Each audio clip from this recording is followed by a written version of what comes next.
Hello, good people. Welcome again to another episode with Dr. Vyas. My name is Benta Terry. Hello everyone, my name is Dr. Vyas. I'm a senior consultant physician and specialist in cardiology and diabetology. We are pleased to have you, Doc, again. It's exciting normally to have you when we talk about anything in line with cardio. Today we are going to talk about aortic stenosis. Yes. So, Doc, what's aortic stenosis? Aortic stenosis is a part of rheumatic heart disease.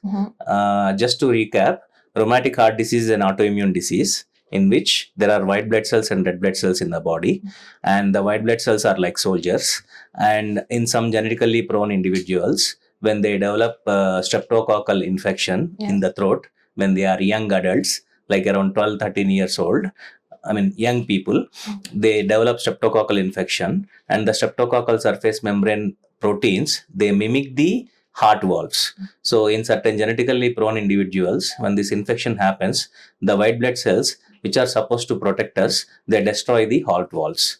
And when it happens in the aortic valve, that's when we call it aortic stenosis. In aortic stenosis, what happens is the valve gets damaged, the aortic valve. Aorta is the main blood vessel which carries the blood from the left ventricle into the whole of the body. And this aortic valve controls the flow of the blood. And this aortic valve gets destroyed by the autoimmune reaction caused by the susceptible WBC in rheumatic heart disease. And the valve becomes very tight. And when this becomes tight, that's when we call it aortic stenosis. So from the introduction, what I'm trying to understand is when you're talking about destruction and the rheumatic heart disease, so it means patients that had or have are more prone to getting the aortic stenosis. People who already suffered from rheumatic heart disease, in them, if the aortic valve is involved, and when the valve becomes tight, that's when we call it aortic stenosis. Okay. Thank you, Doc. And how common is aortic stenosis? Aortic stenosis is not very common in Kenya, surprisingly. In other places of the world, aortic stenosis is as common as mitral stenosis or mitral regurgitation. But aortic stenosis is a little rare. Not rare in the sense, less in occurrence when compared to mitral stenosis or mitral regurgitation. Okay. What are the symptoms? What are the common presentations of aortic stenosis? Aortic stenosis usually present with elevated blood pressures. The patient will be having above 170, 180 blood pressures, and patient will also have chest pain because of this, breathing difficulty on exertion. Later, they can develop the symptoms of the heart failure, such as swelling of the feet, palpitations, of course, they are present along with the chest pain, swelling of the feet, loss of consciousness, orthopnea means patient developing breathing difficulty when they are lying down. These kind of things they develop late, but initial symptoms will be elevation in the blood pressure. Patient will be having a lot of headaches because of the elevated blood pressure. Patient will have chest pain. That too, it mimics anginal chest pain, and breathing difficulty on exertion, and the patient will have palpitations. Okay. Now the patient comes with those symptoms. Are there tests done in the facility to diagnose disease aortic stenosis? When compared to other forms of valvular heart disease, aortic stenosis is easy clinically to diagnose. Especially even the residents can diagnose it. When they put the stethoscope to palpate the patient, there is something called ejection systolic murmur. As we hear it especially here around the neck, and that murmur gets transmitted into the neck vessels also. And if they place the hand on these blood vessels, they can even feel something called bruit, that is something rubbing against the blood vessel. So this is a very classical finding of aortic stenosis, and even the residents in residents in the sense general practitioners can diagnose this. Okay. At least, and now when we are speaking about aortic stenosis, and once someone has been diagnosed, is there treatment specifically for that? Before diagnosis, diagnosis has to be established by doing an echocardiogram. And echocardiogram tells us what is the severity of the aortic stenosis. And initially, for the mild to moderate cases, patient can be still managed with medicines. But severe aortic stenosis, usually patients require valvular replacement surgery. And the good thing about aortic stenosis is that unlike other rheumatic heart diseases, the treatment for aortic stenosis can be done intracath. That means there is no cutting open involved nowadays. We can pass a catheter through the thigh or through the hand, go inside the heart and replace the valve and come out.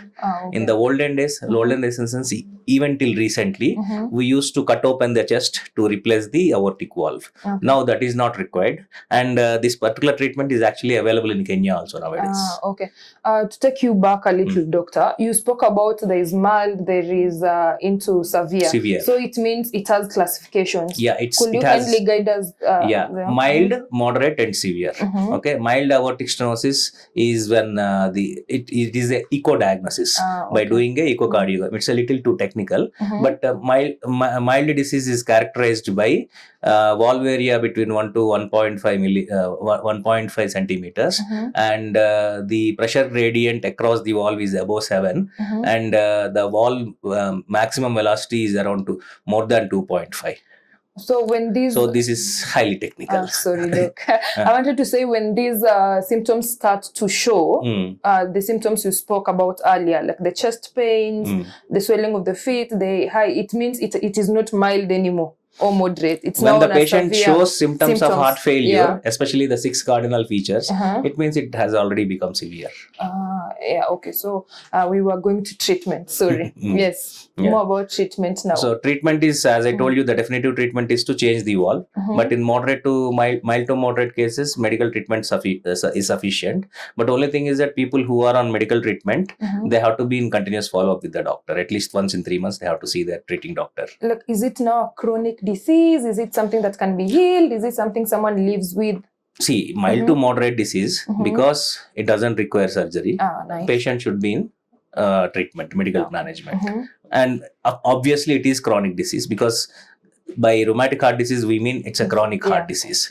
In severe cases, we have to change the valve, intracath, that is called TAVR, transcatheter aortic valve replacement, and it is a non-invasive procedure. Once it is done, maybe patient can follow up with the doctor once in a year. So from what I'm trying to get, and I know viewers will also attest to that, it means it's not like something that can, let's say when you are diagnosed with it and you have it, can kill you instantly. It's something someone can live with. No. That is the good part of it. Severe aortic stenosis, yes, when patients develop heart failure, they have the but not instantly. Risk of death when it is not properly managed. But it's not an instant. No. So, Doc, how is living with aortic stenosis? If you can take us through, if a patient now has come, diagnosed, is on treatment, how is living with it? Like, is there physical activities they are restrained as long as the symptoms are managed optimally and the condition is managed optimally, usually there is not much of a problem. Patients can live near normal lives. And for people with severe aortic stenosis, as I told you, they have to undergo the procedure, and post procedure they live really long lives. That is okay, Doc. Long life. Now I'm asking, like, the normal life, the normal, let's say, normal physical activity is going to have, or now you will have to restrain or cut some out.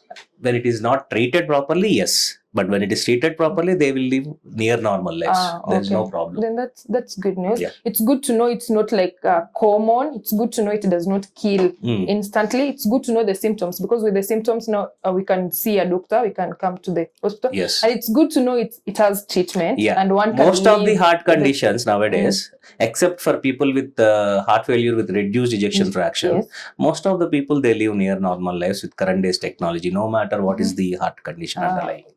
There are very few people who are debilitated. Okay, Doc.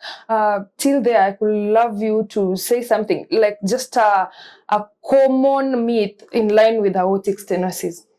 Aortic stenosis, the common myth is that previously, because surgery was the only way we used to treat, not many even general practitioners know that aortic stenosis can nowadays be treated using transcatheter approach. Nice. Good to know. Thank you so much. Today's episode has been so awesome, because we have more knowledge on that. Okay. Thank you, Doc. Thank you a lot. If you had liked this video, please like, share and subscribe.